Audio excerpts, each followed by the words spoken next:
तीन भुवन में सार वीतराग विज्ञानता शिवस्वरूप शिवकार नमः त्रियोग समारिके। जय बोलो कुंद कुंद आचार्य भगवान की जय।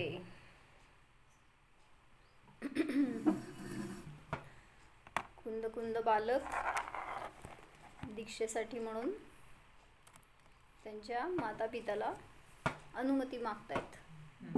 त्यावेळेस असा प्रसंग चालू आहे की माता पिता आता ॲग्रीड झालेत, पण तरीसुद्धा थोडंसं त्याला काय म्हणायचं, त्याला एक रूपरेषा सांगतायत की तुला कुठल्या कुठल्या कर्मांचा उदय येईल, मग त्या उदयामध्ये तू कसं राहणार स्थिर। मामा किती कर्म? 8 कर्म आहेत। मग त्या 8 कर्मांचे उदय सतत चालू आहेत। मग त्या उदयांमध्ये कदाचित तीव्रता असेल, कदाचित तुला ते सहन होणार नाही, तर तू कसं राहणार, असं पिता त्याला एक आयडिया द्यायला लागलेत। कारण तू एवढा लहान आहेस, तुला माहीत नाही आहे काय काय चाललेलं असतं आपल्या कर्मांमध्ये, आपल्या उदयांमध्ये। मग ते तुला सहन नाही झालं तर परत रिव्हर्स जर्नी नाही आहे एकदा दिशा घेतल्यावर। त्यामुळं तू अजून विचार कर आणि हट्ट करू नकोस, असं शेवटच्या श्वासापर्यंत अडवणार त्याला, शेवटच्या गटकेपर्यंत। तर कुठल्या कुठल्या कर्मांचं सांगितलं? ज्ञानावरण, दर्शनावरण, अंतराय कर्म सांगितलं, चारित्र मोहनीय सांगितलं। आता वेदनीय कर्माच्या उदयामध्ये तुला दुःख भोगावं लागेल। वेदनीयामध्ये पण असातावेदनीयाचं, सातावेदनीय तर तुला ठीक आहे अनुकूलता देईल, पण असातावेदनीय तुला नियमाने दुःख देईल, तर ते कसं तू भोगणार? त्यावेळेस पिताजी म्हणाले की मुनिदशा अर्थात ठंड गर्मी बरसात के मौसम में एवं मच्छरों के काटने पर अथवा रोग की दशा 105 इंग्लिश हिंदी में 105 बुखार होने पर शीत देकर जब बुखार आता है तब सारे आदर्श रखे रह जाते हैं। माँ आमचं हे झालं होतं वाचून, तुमच्यासाठी वाचते।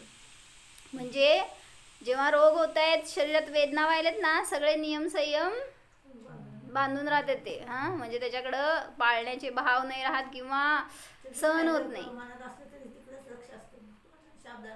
हां बरोबर आहे, म्हणून तिथं म्हणायचंय की तू कसं सहन करणार ते। ऐसी दशा में भी वस्त्र ग्रहण का विकल्प तक नहीं आना मुनी दशा है। जेव्हा थंडी तीव्र झाली मामा, त्यावेळेस मुनी कसं करणार? जर अरे अवघड अवघड म्हणलं की आपल्यासाठी अंतराय बांधतोय आपण। म्हणजे ठेवा ना आदर्श आपल्या समोर की आहेत, असे मुनी होते, ते करतायत, मग आपण का नाही करू शकत? ठीक आहे, सगळं काय आपल्याला वस्त्र सोडून द्यायचे नाहीत, पण जे घालणार पण तुम्हाला गरमसाठी तुम्ही घालणार, पण भाव ना अशी ठेवा की मुनी दशा जी आहे तीच माझ्यासाठी श्रेयस्कर आहे। म्हणून काय सांगितलं जातं गाथेमध्ये, जम सक्कैतम की रई, जे शक्य आहे ते करा, जमच न सक्कै तहेव सद्दहणम। म्हणजे काय? जे शक्य नाही आहे त्याची श्रद्धा करा। सद्दह माणो जीवो पावई अजरामरणम ठाणम। जो श्रद्धान करतो त्याला अजरामर स्थान प्राप्त होतं। काय म्हणले मामा?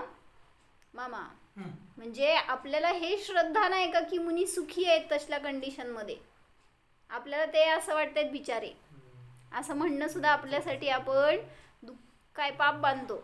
म्हणजे ते तर आपला आनंद भोगतायत आणि आपण त्यांच्याकडे बघून आकुलता करून आपलं पाप बांधतोय। म्हणून सांगतायत की असे विकल्प पण न येणं ही मुनिदशा आहे।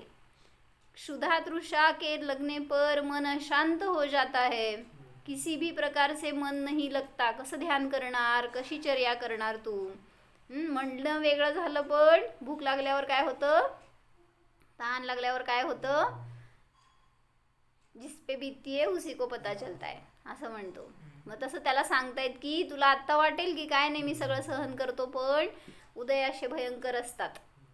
पापियों द्वारा वध करने पर, बंधन में डाल देने पर क्या स्थिरता रह पाती है?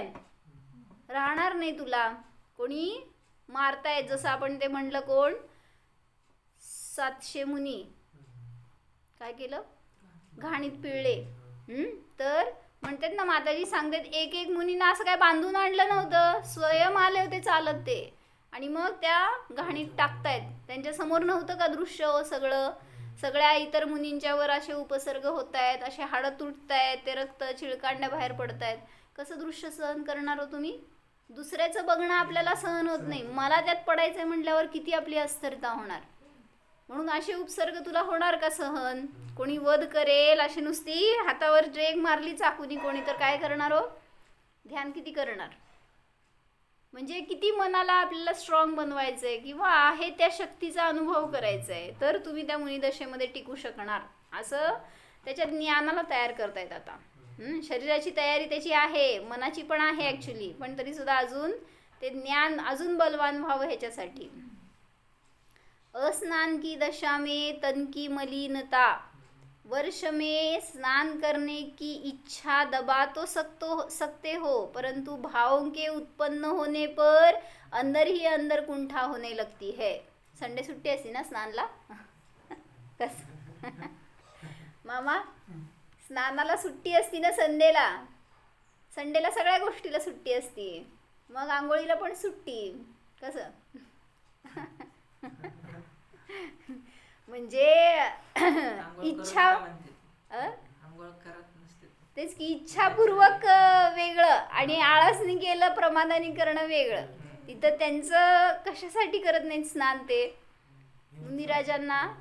हिंसेचा दोष लागतो, प्रमाद, शरीराचं ममत्व, त्या शृंगाराचे भाव, हे सगळं आलं त्याच्या मागं. स्नान करण्याच्या मागं ही सुद्धा भावना असते, पुसायला करायला. बरोबर आहे, सगळंच आलं. आणि ते परत जिथं साठणार तिथं परत जीवजंतू होणार. अशा प्रकाराने सगळीकडं सगळ्या दोषांना टाळण्यासाठी आणि अतिवापर होणार आहे पाण्याचा वगैरे, म्हणून ते सुद्धा टाळण्यासाठी म्हणून अशी तयारी आहे ती अंतरंगातून की स्नान नाही किंवा दंतधोवन नाही वगैरे. परंतु भाव के उत्पन्न होणे पर, जर उत्पन्न झाले ना भाव, मला एकदा स्नान करायला मिळावं. जसं ते कुठले मुनी होते ज्यांची दीक्षा झाली, त्या सेठजींबरोबर गेलेले ते ब्राह्मण नाही का, ते मुनींचं द्वेष करत असतात किंवा मुनींना हीन लेखत असतात ते ब्राह्मण. आणि मग जेव्हा बसले त्या सेठजींच्या बरोबर निघाले होते कुठं परदेशी काय हे करायला, म्हणजे धन कमवण्यासाठी. आणि मग जाताना ते म्हणाले की, म्हणजे या ब्राह्मणाला वाटलं होतं की यांच्याकडून आपल्याला भरपूर पैसा मिळेल आपण ह्यांच्याबरोबर राहिलो तर. आणि मग ते सेठजी होते ते जिनधर्माची, जिनमुनींची महिमा सांगत होते सारखं. म्हटल्यावर हे सारखं निंदा करत होते. असं कुठं त्यांना कपडे नाही घालत, किती अस्वच्छता असती वगैरे, काय त्यांच्यामध्ये इतकं. मग हे सगळं ऐकून घेतलं त्यांच्याकडून त्यांनी, पण हे त्यांच्यावर उलटायचं होतं सेठजींना. आणि मग एक दिवस काय झालं की दक्षिणा मिळणार होती त्या ब्राह्मणाला. मग मिळणार म्हटल्यावर त्यांनी सांगितलं की मी आता गावाला जाणार आहे, सेठजी म्हणाले, आणि गावाला जाणार आहे तर नंतर बघू दक्षिणेचं. मग हे म्हणाले ब्राह्मण की मी पण येतो बरोबर. आणि मग ते दोघं निघाले होते. आणि मग जाताना रस्त्यात अष्टानिका लागणार होतं. मग अष्टानिकामध्ये मला मुनींचं दर्शन केल्याशिवाय, आहार दिल्याशिवाय मी आहार पाणी ग्रहण करत नाही, मला नियम असतो, असं त्या सेठजींनी सांगितलं. सगळं प्लॅन्ड होतं बरं का असं. आणि मग तो म्हणाला मीच होतो ना मुनी, तुम्हाला कुठं कशाला शोधत बसायची गरज आहे, मग मला सगळं मिळेल ना दान वगैरे, असं त्याची इच्छा. मग त्यावेळी सेठजींनी सांगितलं, सोपं नसतं बरं का.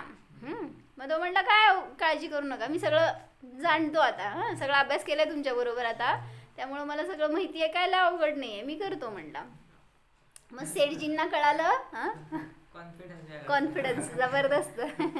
आणि मग सेठजी म्हणाले की ठीक आहे, पण ह्याच्यामध्ये तुला पळायला येणार नाही, काय झालं तरी सुद्धा ते तुला सहन करावं लागणार. मग आणि मग माहिती होतं सेठजींना का की त्यांना त्याची काय भवितव्यता चांगली आहे असं काय. आणि मग त्यांची दीक्षा झाली बरं का. दीक्षा घेतली पण इच्छेपोटी घेतली होती, दिगंबर दीक्षा घेतली बरं का. आणि आता पहिल्या दिवशी दीक्षा घ्यायची म्हटल्यावर केशलोच करावा लागतो. आणि मग एक केस ओढलं की तन उडायला लागला. ते म्हणलं असलं काय नको मला, म्हणला त्याशिवाय दक्षिणा मिळणार नाही. म्हटल्यावर आता ते बसले तोंड गपचूप एकदम. म्हटलं ते काढेपर्यंत सगळे चंद्र तारे दिसायले डोळ्यासमोर. आणि मग केश लोच झाला आता. बरं ठीक आहे म्हटलं, सगळं एवढं मोठं काम झालं आता. म्हटला थोडंच राहिलं, किती आपल्याला 6 महिन्याचा प्रश्न आहे, झाल्यावर आपण परत घरी गेल्यावर मजाच करायची आहे.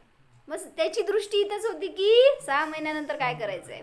आणि मग दीक्षा झाल्यावर सेठजी म्हणाले की दीक्षेच्या दिवशी दीक्षेचा उपवास असतो. आता कधी उपवास करून माहीत नाही, खाऊन पिऊन सारखं माहिती असतं तर ठीक आहे म्हणाला की आज उपवास करतो. आणि मग दिवस गेला कसा तरी. रात्री असा आडवा झाला की भुकेची वेदना, तहानेची वेदना बाधात यायला लागली. आणि त्याला एका रूममध्ये ठेवलं होतं, कुठं बाहेर पळून जाऊ नये म्हणून, असं किंवा काय दोष लावू नये. आणि त्याला त्या खोलीतनं बाहेर पडता येईना, तर ते भिंतींना चाटून चाटून किंवा जमीन बडवून तो प्रयत्न करायला लागला की मला कोणीतरी खायला प्यायला द्यावं. पण त्याला कुठं काय मिळणार होतं. शेवटी दमून तसंच झोपला. आता दुसऱ्या दिवशी सकाळी माहिती होतं सेठजींना की हे लय बेर करणार नाही आहे, त्यामुळं त्यांनी पटपट तयारी केली सगळी. आता आहाराला म्हटल्यावर सगळं सांगितलं होतं, असं उभारायचं असतं, हातात घ्यायचं असतं, काय त्यात अंतर राहिली तर सोडायचं असतं, सगळं सांगितलं होतं व्यवस्थित. आणि आले की येऊन उभारले आहाराला. दृष्टी होती खायचं प्यायचं लवकर हीच. आणि मग उभारल्यावर सहन होत नव्हतं ते भूक, त्यामुळं घेतला आहार असा पटपट सगळा आहार घेतला आणि हात सुटला चुकून आणि पाणी प्यायचं राहिलं. आता काय करायचं. झालं सुटलं. आता बसा म्हणले खाली. बसा म्हणल्यावर आता ते म्हटलं अहो पाणीच पिलं नाही, पाणी तर पिऊ दे. ते म्हटलं चालणार नाही. आणि मग आता पश्चाताप व्हायला लागला की सगळं कोरडं पडलेलं ऑलरेडी आणि ते घट्ट बसलेलं अन्न, ते त्रास व्हायला लागला त्याला. आणि काय केलं तरी सुद्धा पुन्हा रात्र काढायची होती. आणि मग त्याला ते काही सहन होईना. म्हटल्यावर असे दिवस गेले. थोडे दिवस गेल्यावर अस्नान होतं. म्हटल्यावर ते ओरडायला लागला की किती मलिंदा वाटते आणि नको वाटतंय असं. मग एक दिवस ते बसला सेठजींच्या जवळ संध्याकाळी आणि म्हटला की मला फक्त 3 परमिशन द्या. काय म्हटला, एक मस्तपैकी बाहेर वाऱ्यात फिरून यायचं, दुसरं म्हटला एकदा स्नान करायचं आणि जगभर पाणी प्यायचं. बाकी मला दुसरं काय नको, मला एवढे 3 सूट द्या म्हणून सांगितलं. सेठजी काय म्हणाले, चालणार नाही, दक्षिणा मिळणार नाही. बस दक्षिणा म्हणल्यावर परत असेच अनेक दिवस गेले मामा. आणि ॲक्च्युली त्याचा अंत निकट होता. हे त्याला कळलं होतं भवितव्यावरून. आणि तो गेला एका सेठजींकडं. बहुतेक काहीतरी त्या सेठजींच्या ताफ्यावर, काय म्हणतात ते, जे परगावी चालत जात होते ना पूर्वी प्रवास करत, तंबू जवळ ठेवायचे ठोकून, काय म्हणतात त्याला, तंबूवरच म्हणा, जाऊ दे. जिथं थांबले होते ना ते तंबूत मुनी होते. आणि हे गेले होते लढाई करायसाठी कुठंतरी. आणि त्या शत्रुपक्षाचा बाण येऊन चुकून तंबूत शिरून यांच्या अंगाला लागला आणि हे कोसळले. पण इथपर्यंत ना मुनी अवस्थेमधले. पण इथंपर्यंत येईपर्यंत अनेक दिवस गेले ना, तर रोज त्यांच्याबरोबर स्वाध्याय व्हायचा सेठजींचा. आणि त्यांनी हळूहळू त्याच्या ज्ञानाची तयारी केली होती. आणि हळूहळू त्यांना आता सगळं वैराग्य जातीवंत उत्पन्न होत होतं. आणि त्यांना स्वीकार झाला होता की आपण जे करतोय ते चुकीचं करतोय. एवढा स्वीकार होत गेला तरी सुद्धा हळूहळू सुधारणा झाली. आणि मग जेव्हा कळालं सेठजींना की मुनींना बाण लागलाय, आणि मग ते सेठजी आले तिथं त्या तंबूमध्ये आणि बघितले की यांची तर अंतिम दशा आहे. मग त्यावेळेस त्यांनी त्यांना संबोधन केलं की तुम्ही आजपर्यंत त्या दक्षिणेच्या पोटी मुनित्वाचं पालन केलंय. आणि हीच भावना होती की घरी जाऊन बायकोला सोनं द्यायचंय, सगळं मडवायचंय, एवढा पैसा मिळणार आहे. ही भावना आता सोडा तुम्ही, कारण तुमच्याजवळ आयु कमी आहे, वेळ कमी आहे. तुम्ही काय करा आता, बस आत्म्याची साधना करा, आत्म्याला लक्ष करून जाणा. आत्म्यासाठी आपण केलंय हे सगळं, हे विसरू नका. बाकीच्या सगळ्या इच्छा आकांक्षांना सोडून द्या. आणि एवढं छान स्थितीकरण केलं आणि त्यांनी ते स्वीकारलं सुद्धा.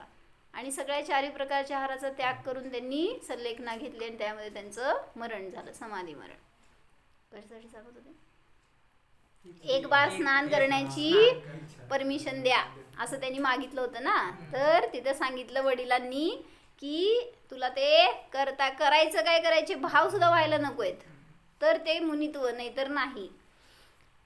शयन समय तृणस्पर्श निद्रा नाही लेने देता है. फक्त कुठून ते गवत स्पर्श जरी केलं तरी सुद्धा तुला झोप लागणार नाही. वरनं डास बीस तर वेगळंच. पण खालून ती जमीन पथरीली असणार, काय उवडत उवड असणार, कशी पण समान समतल नसणार, तर तशा ठिकाणी कसा झोपणार तू?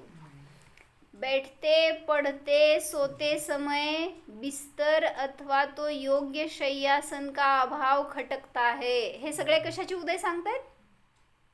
असाता वेदनीय. सगळे काय काय फळ देते बघा ना असाता वेदनीय. तुम्हाला भूक लागली तरी असाता वेदनीयाची उदाहरणं आहे. बाकी शरीरात त्रास व्हायला लागला तरी असाता वेदनीय आहे. ते सांगितलं पुढे त्यांनी. बसताना झोपताना जे काही शय्या तुला नीट मिळणार नाही, तर ते चांगल्या शय्येच्या अभावात आकुलता होईल. ऊंचा नीचा धूल कंटक भरा स्थान निराकुल नहीं होने देता है. इर्या समिती पूर्वक चलने पर भी, जर कुठं समजा काटा टोचला किंवा दगडसुद्धा, साधी दगडसुद्धा टोचतात, किती भयंकर टोचतात, जरा चप्पल काढून चालून बघायचं. खडी जर असेल ना रस्त्यावर, खडी नसली तरी सुद्धा एखादा असेल तरी पण ते टोचणार, आणि खडीच्या रस्त्यावरनं तर कसं चालणार?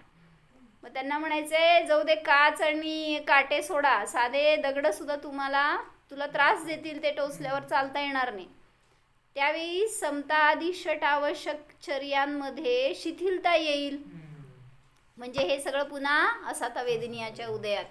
यह सब आसान नहीं समजना चाहिए. म्हणून तू काय कर, ओ बेटा हटत जो मत जाओ वनवास, बेटा हटत जो. तर कुंद कुंद बालक सांगतायत, पिताजी आज आपको क्या हो गया है? आज तक जिस मार्ग को आपने मुझे सहज सरल समझाया था, आज न जाने क्यों कठिन कह रहे हो.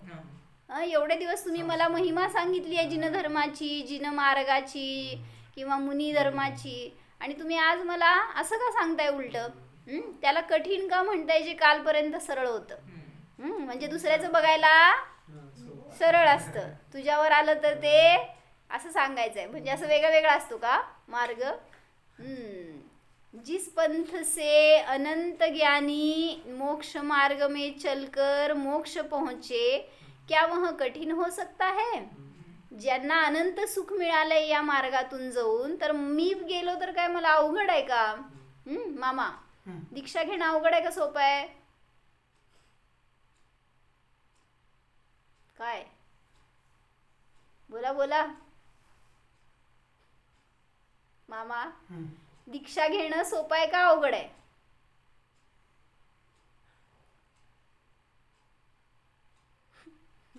पण आहे, अवघड पण. मला वाटलं सोपं बी नाही अवघड बी नाही म्हणणं. सोपंच आहे. संसार करणं अवघड आहे, पण दीक्षा आणि स्वतंत्र एकत्वामध्ये राहणं सोपं आहे.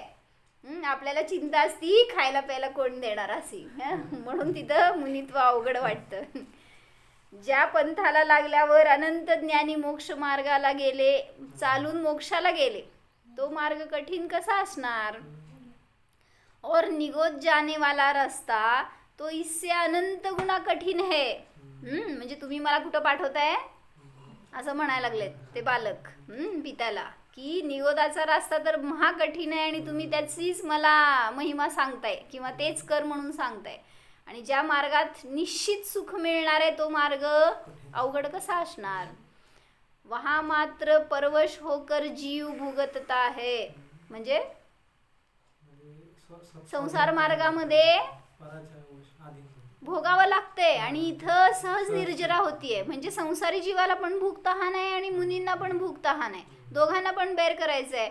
पण एक ज्ञानपूर्वक करतंय, एक अज्ञानपूर्वक. म्हणून म्हटलं की भोगावं लागतंय हे वेगळं, आणि भोगतो म्हणा किंवा क्षय करतो त्या कर्मांचं, निर्जरा करतो, ही गोष्ट वेगळी.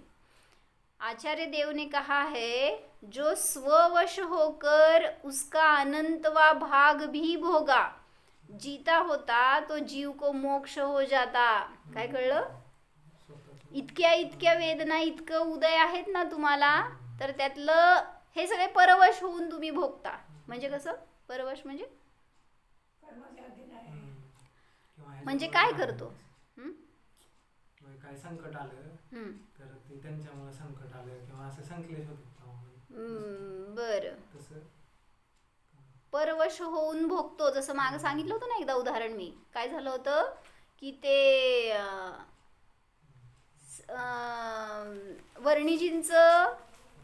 वर्णिजींच्या प्रवचनात होतं की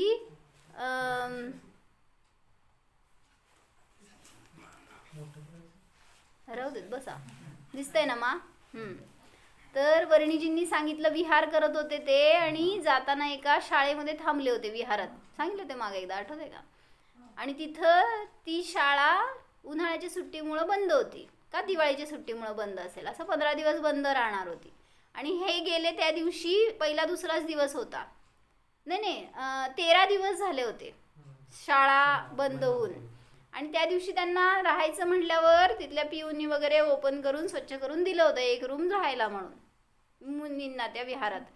आणि मग त्यांनी रूम नुसती उघडली आणि आत गेले तर त्यांना कोणीतरी कराहरा आहे काय म्हणायचं, कणतय असा आवाज आलं मुनींना. आणि मग त्यांनी जाऊन बघितलं तर त्या लास्ट बेंचवर एक कुत्रा होता जो की जस्ट आता मरेल अशा कंडिशनमध्ये.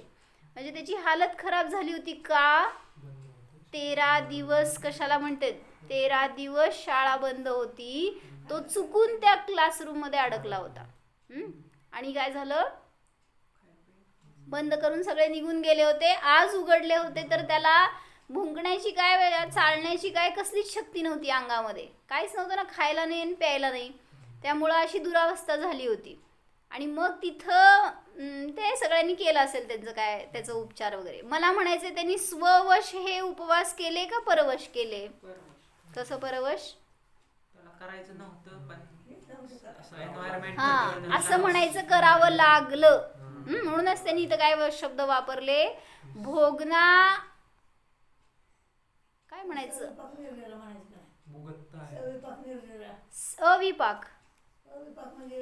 अविपाक आणि अकाम निर्जरा म्हणा आणि सविपाक म्हणा. म्हणजे ज्ञानपूर्वक काहीच नाही ना. मग ह्याला म्हणायचं परवश होऊन कर्मांना नष्ट तर होणार आहेत ते उदयाला येऊन, पण इथं मी स्ववश राहिलो का, या शरीराच्या वश राहिलो, कोणीतरी यावं द्यावं खायला मिळावं याच भावनेमध्ये उपवास केलेत. त्यामुळं तिथं त्याला निर्जरेचं फळ नाही मिळणार. मग तसं इथं मुनींना 10 दिवस उपवास करतात तेव्हा दशलक्षणचे षोडशकारण करतात. तर जिथं स्ववश आहे तर तिथं आनंद आहे. म्हणून हेच सांगितलं इथं त्यांनी की आजपर्यंत मी इतकं दुःख भोगले, त्याच दुःखामध्ये मी जर स्ववश असतो तर अशी निर्जरा झाली की तेव्हाच मोक्ष झाला असता. जो प्रतिकूलताएं आपने गिनाई है, क्या इसे जीव ने अनंत बार तिर्यंच गती में नहीं भोगा है? भोगलंच आहे ऑब्विसली. म्हणजे आता जसं सांगितलं तसं त्या तिर्यंच्याचं त्याला भोगावं लागलं तसंच भोगा है. तब तो स्वसंवेदन के बल पर वेदनीय कर्म का अंत करना ही एकमात्र उपाय है. मग हे सगळं वेदनीय कर्माचं कार्य मला असं फळ दिलं त्यांनी, तर ते आता मला नष्ट करायचे तर कसं होणार नष्ट? त्या उदयाला मी सतत भोगतच राहिलो, सतत त्याच्यामध्ये आनंद मानत राहिलोय, त्यामुळे ते संपले नाही आहेत. एक तर आनंद मानला नाही तर दुःख मानलंय. म्हणून आता मला काय करायचंय, स्ववश होऊन त्याची निर्जरा करायची आहे असं सांगितलं. म्हणजे संसारी दशेमध्ये असे परवश अनेक उदय आपण भोगतो, पण त्याच्यामध्ये निर्जरा नाही होणार आहे, किंवा ती निर्जरा तुम्हाला मोक्ष मार्गामध्ये कार्यकारी नाही. मग हे सांगितलं. बरं, अजून कर्म बांधली जाणार. म्हणून तिथं सांगितलं बालकांनी, त्या कुंद बालकांनी की असा पुरुषार्थ तर आपण अनेक वेळा केलाय. जसं सांगतो की दुकानात बसला होता ना, तर समजा खूप गिरायक आलं, जेवायला वेळच मिळाला नाही, का जेवून आला का नाही, जेवला ना जेवायला वेळच मिळाला नाही समज, तर कोणाचा दोष? किंवा सकाळी 12 वाजता बसला होता समजा आणि संध्याकाळी 6 वाजले तरी पण गिरायकच संपेना, कसलं भारीच बिझनेस झाला असेल की नाही, पण जेवायला वेळच मिळाला नाही. सांग, जेवण त्याग झालं का नाही, झालं का केलं? आणि मग तिथं आनंद आहे का दुःख आहे? म्हणजे जर ते इच्छित पैशाकडे असेल तर- दृष्टी आहे. जेवायचा आनंद आनंद, तर- तिकडचा आनंद, हा. कुठला तर आनंद. जेवणाकडे उपयोग तर केला का बरोबर. स्ववश केलं का परवश केलं स्ववश झाले. धनाच्या स्ववश केलं. वश झाला तुम्ही ते कुठं स्ववश स्व म्हणजे आत्मपरिणामांनी सहित ते स्ववश म्हणायचं पण तिकडं दृष्टीच नाही आहे आणि तेच सांगितलं आज तुम्हाला संध्याकाळी 6 पर्यंत उपास आहे चला करा बघू नाही म्हणत का डॉक्टर साखरेनं उपवास झाला. म्हणजे आपण इथं उपवास करायचंय हा विचार केला तर दुःखी होतोय किंवा फार तिथं उदय वाटतात भयंकर कष्टाचे आणि तेच तिथं अशा ठिकाणी जिथं आपला इष्ट वाटतंय ते धन त्यामुळे ते कमवत असताना असं वाटत नाही की आपल्याला त्रास आहे दुःख आहे खायला मिळालं नाही आठवत सुद्धा नाही आणून समोर ठेवलं असं तरी खात नाहीत इतकी परिस्थिती खराब म्हणजे असं परवश होऊन मी अनेक वेळा अनेक दुःख भोगलं पण त्याच्यामध्ये त्याच्यानी मला मोक्ष मिळाला नाही आहे म्हणून निर्जरा तर झाली होती का नाही निर्जरा कर्मांची खाल्ला नाही ना दिवसभर तुम्ही मग निर्जरा झाली का काय झालं हा म्हणजे उदयाला येणारे आहेत त्या समयाला येऊन निघून जाणार आहेत तसली निर्जरा तुम्हाला मोक्ष मार्गात उपयोगी नाही आहे त्याच्यापेक्षा अधिक आश्रव बंद झालाय कशाचा धनाचा धन आलंय पण आश्रव आणि त्याच्याबद्दल परिणाम पण आले ते माझं किती आनंद त्या धनामध्ये मोह म्हणजेच सांगितलं सगळं उलट कर्मांना आणि त्या संसाराला वाढवलंयच मी म्हणून अशी बरं जाऊ देत तुम्ही म्हणताय की दुकानामध्ये वगैरे असं कोणी इतर मुनी आहेत इतर त्यागी साधू आहेत तपस्वी आहेत करतायत की नाही उपवास करतायत तुमच्यापेक्षा खूप कठोर कठोर तप करतायत सांगितलं त्या हिमालयांच्या पहाडामध्ये सुद्धा नग्न ध्यान करतायत अनेक दिवस बसतायत मग त्यांनी केली का नाही हो निर्जरा परवशच का मागं काहीतरी इच्छा असतेच मला ह्याच्यातून पुढं भविष्यामध्ये परलोकामध्ये चांगलं स्थान मिळावं गती मिळावी काहीतरी अशी ज्ञानाची प्राप्ती व्हावी काहीतरी मागे इच्छा असते त्यामुळे ते सगळं परवश आहे असं सांगितलं म्हणून जो स्ववश होऊन त्या कर्मांची निर्जरा करतो त्यालाच अतिंद्रिय आनंद मिळणार त्यालाच मोक्ष मिळणार आणि जो परवश करतो त्याला पुन्हा पुन्हा म्हणून काय म्हणलं ते कोटी जन्म तप तपे ज्ञान बिन कर्म जरे जे ज्ञानी के छिन माही त्रिगुप्ती ते सहज टरे ते अनेक जन्मामध्ये काय केलं तप केलं मी पण कसं केलं हो एवढंच विचार करायचं परवश म्हणजे मी पण जे आता धर्म करतोय ते स्ववश करतोय का परवश करतोय काय करतोय मामा आपण शरीरामुळं धर्म करतोय शरीरासाठी धर्म करतोय का आत्म्यासाठी करतोय या शरीराला पुण्याच्या निमित्तात सगळी चांगली सामग्री मिळावी चांगली अनुकूलता मिळावी नुसतं लेबल लावलेलं असते आत्महितासाठीच करतोय आम्ही सगळं किती हो आत्मा आठवतो दिवसभरात मग कसला आत्मा आणि कसलं हित काय माहित काय हो का नाही गोल गोल फिरवायला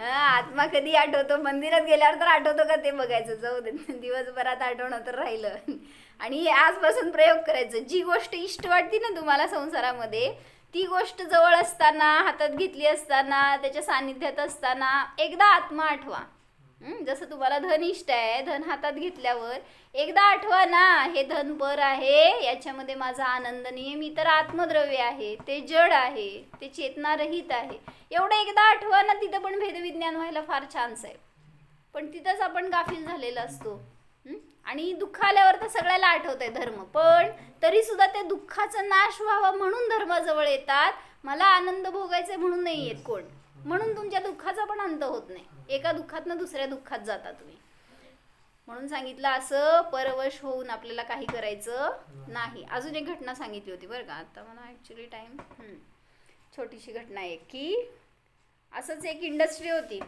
फार्मास्युटिकल्स आणि तिथं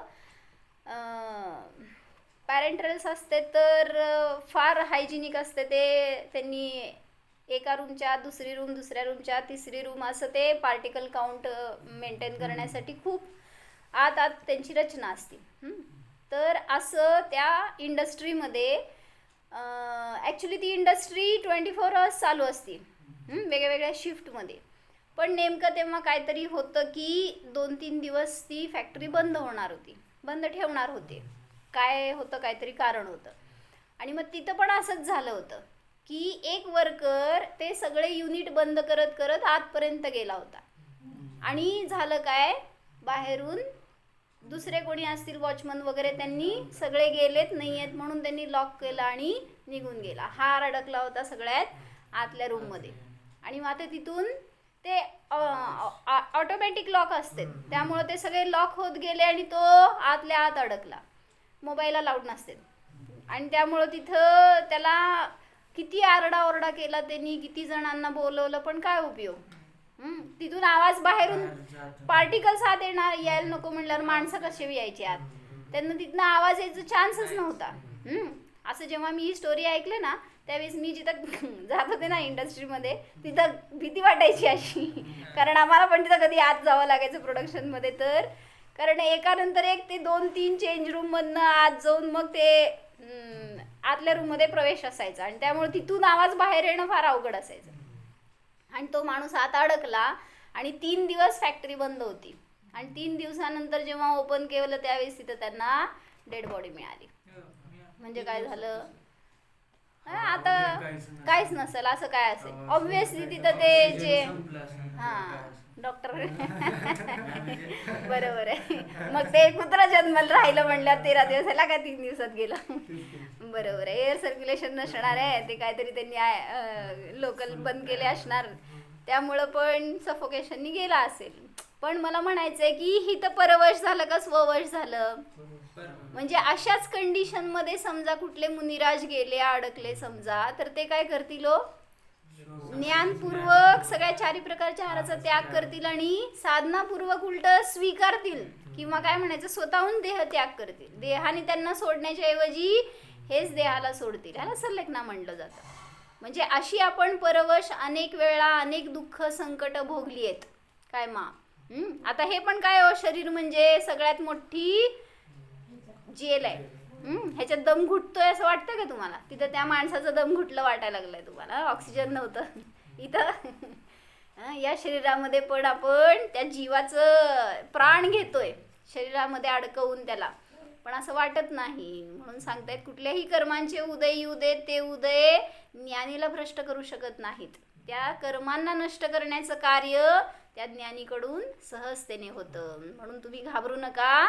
मी ज्या मार्गात जाणार आहे तो मार्ग हिताचाच आहे, मला अनंत सुख देणारा आहे. पिताजी मोहत जो जाने दो वनवास, पिताजी मोहत जो. असं म्हटल्यावर आता पिता परत तप म्हणजे काय असतं हे सांगतायत. तर तप आपण आपलं करू, तोपर्यंत किती होतंय तेवढं त्याच्यात आपली निर्जरा होऊ दे. म्हणून तप कुठला आहे, बाहेर कुठल्या शरीराला तपवायचं नाही आहे. तप म्हणजे खरं वाटतंय का असं तप म्हणजे मी माझ्या ज्ञानाला ज्ञानात ठेवणं हे तप आहे असं वाटतं का? सगळ्यात मोठं तप आहे हे. ऍक्च्युली तुम्ही ठेवू शकत नाही. बसा बघू असं ध्यानाला 5 मिनिटं 5 ठिकाणी जाऊन फिरून आलेला असणार. म्हणून सांगतायत हे सगळ्यात मोठं तप आहे की ज्ञानाला केंद्रित करणं, स्वतःमध्ये ठेवणं. म्हणून हे एवढं तप करा. मुनी दीक्षा खूप इझी आहे.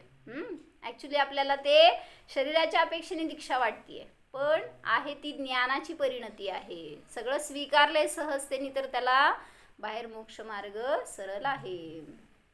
हो, जाणा हा मी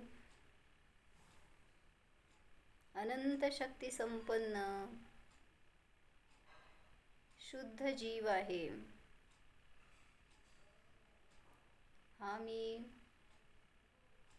सर्व परिग्रहाने रहित निर्ग्रंथ आहे.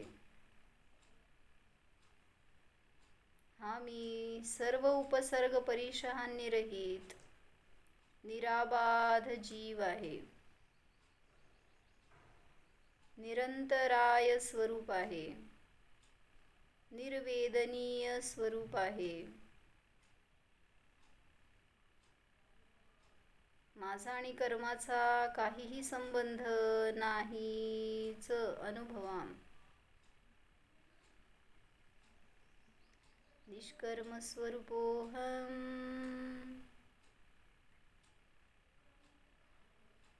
जीवोहम. ओम